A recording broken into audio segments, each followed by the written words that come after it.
y que los católicos en ningún momento están cambiando a Dios, que yo estaba sin Dios en esos momentos, era diferente. Pero que Jesús sí está presente en la Eucaristía y yo lo viví. Y porque lo viví, porque lo sentí en esos momentos fue que creí. Y por eso yo invito a ustedes como católicos, igual a todas las personas que nos ven y que quizás en algún momento de su vida van a ver este testimonio. Amen y valoren lo que tienen como católicos, que es a Jesús presente en la Eucaristía.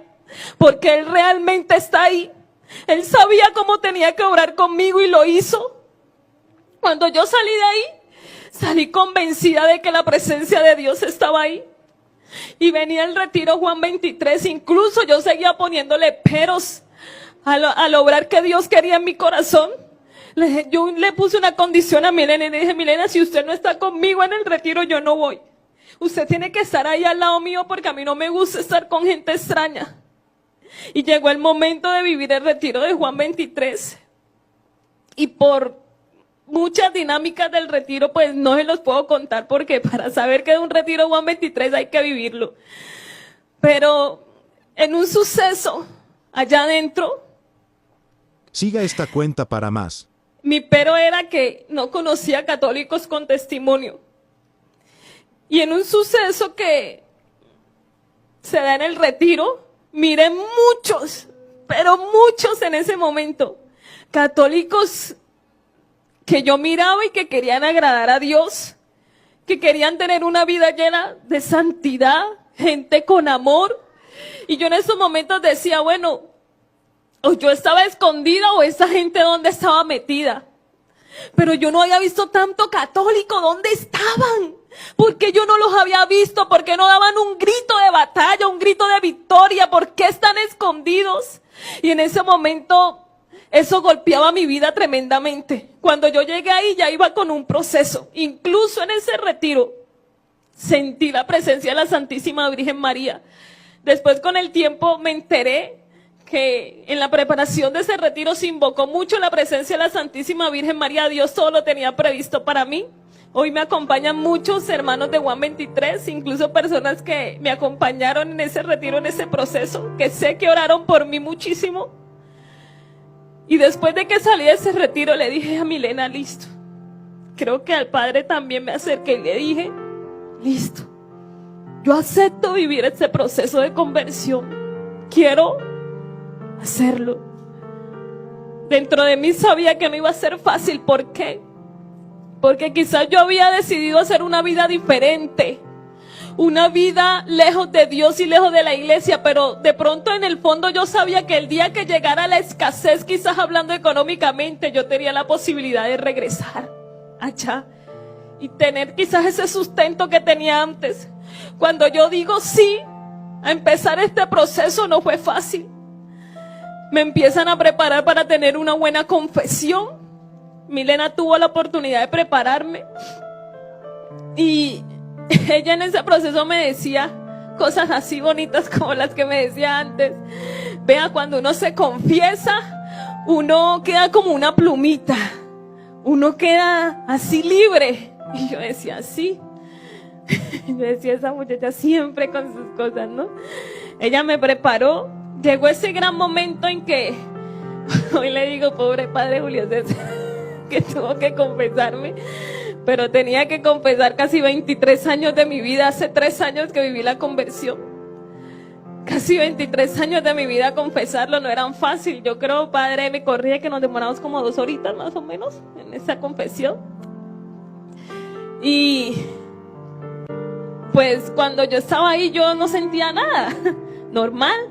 Y pues yo iba con mucho temor a esa confesión porque yo le compartía muchas cosas o me compartían a mí estando en la otra denominación y eso era cuento que salía. Y yo decía, no, ¿qué tal yo ahora contándole al padre aquí todo eso que yo tengo que contarle? ¿Y qué tal que después lo sepan por allá? O se lo cuente a Milena, o yo qué sé. Lo que yo no conocía era el sigilo que ellos manejan en la confesión. Sin embargo, dije, bueno, vamos, me confesé en ese momento. Y cuando el padre dice, yo le digo, yo le llamo las palabras mágicas.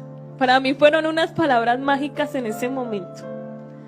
Cuando él me absuelve porque era Jesucristo y a través de Él, y Él me da la solución de mis pecados. Yo dije, mi nena se equivocó.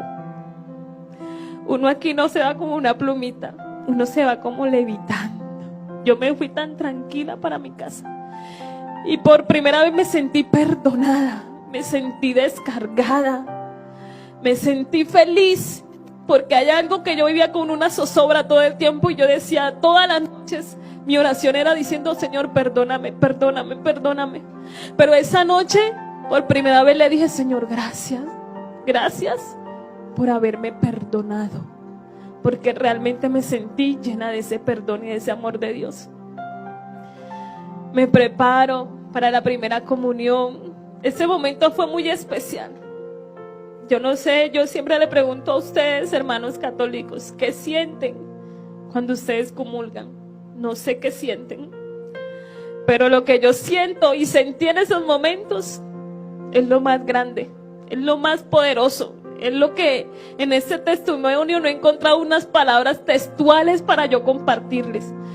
Pero incluso en ese momento todo el camino iba llorando, porque era la primera vez que yo iba a comulgar, iba a recibir eso que yo había dicho que era un pedazo de pan que no era Jesucristo, que muchas veces yo decía era un pedazo de pan que se comen ahí ellos. Yo iba a comer ese pedazo de pan, y cuando yo comí ese pedacito de pan, yo sentía que mi cuerpo vibraba. Y yo muchas veces solí compartir y consumir lo que llaman la Santa Cena, que quizás se hace, sí, pero no tiene ningún sentido de valor. Y cuando yo recibo a Jesucristo ahí, yo decía, Dios mío, o sea, sentir a Dios dentro de uno, eso no tiene precio, eso no tiene explicación, eso no tiene nada. O sea, eso es lo más grande y lo más sublime que uno puede tener en la vida, tenerlo aquí a él, a uno diciendo, yo soy un pecador, soy una persona que la he pisoteado. En esos momentos yo decía, Dios mío, cuántas veces hablé mal de ti, pero en estos momentos, en tu infinito amor y misericordia, tú vienes a mí, estás dentro de mí, te haces uno conmigo. En el momento de vivir mi confirmación, incluso ya en esos momentos intentaba hacer el rosario, pero el proceso con la Santísima Virgen María ha sido muy lento, pero ella ha sido muy especial conmigo.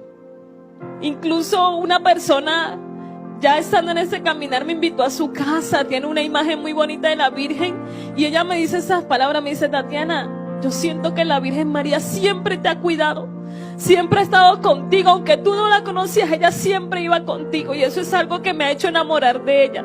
Le digo, mamá, gracias, porque tú siempre has estado conmigo, aunque yo no te conocía, aunque yo te pisoteaba, tú estabas ahí conmigo.